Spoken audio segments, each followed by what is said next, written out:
Triumph of Color is a collection that is inscribed by one of the most essential tools an artist can use, which is color.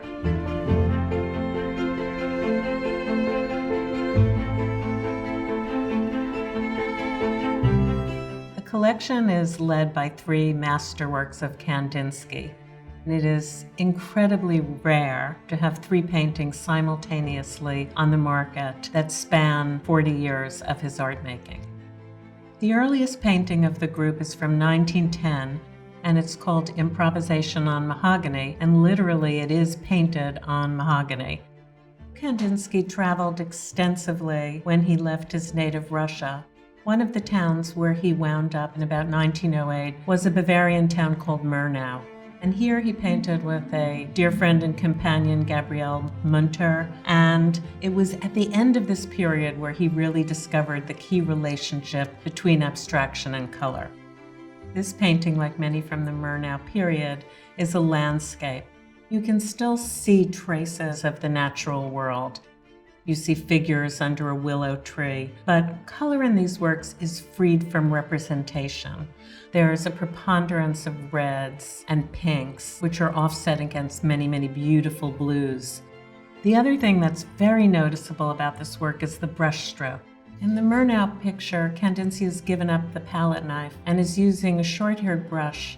You have these very short staccato brushstrokes that are very dynamic in nature and harken back to the kind of brushwork we saw in the Fauve artists.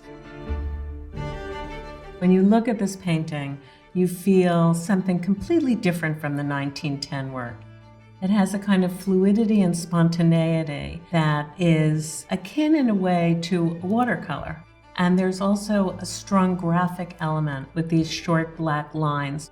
It moves more towards abstraction than ever before, but again, one still sees vestiges of the physical world, of the real world, in some of the imagery and iconography. This painting is called On the Theme of the Last Judgment, and the idea of the apocalypse was a theme throughout Kandinsky's work in the teens. The idea of death and rebirth, of the cleansing power of rejuvenation, was something that he deeply believed in.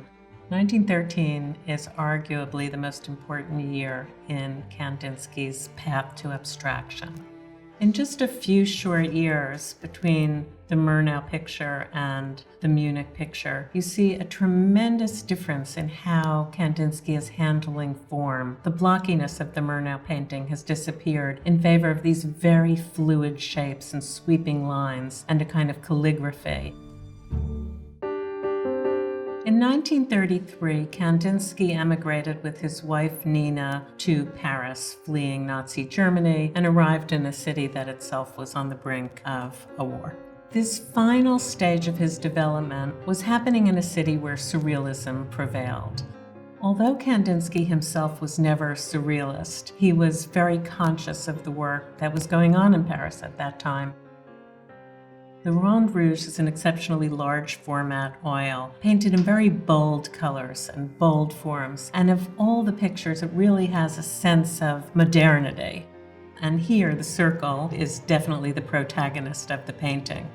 The painting has been talked about as kind of an inner look at the body of this round red perhaps being the heart, and these connecting lines and shapes being the arteries. And it's not a bad association, because one thing that Kandinsky was deeply interested in, as much as surrealist painting, was science. The new motifs were organic. They were biological. They related to zoology, to botany. While all of Kandinsky's works are an interrogation of abstraction and abstraction through color, in Paris these ideals come to full fruition, and Le Rond Rouge is the full realization of his quest for pure abstraction.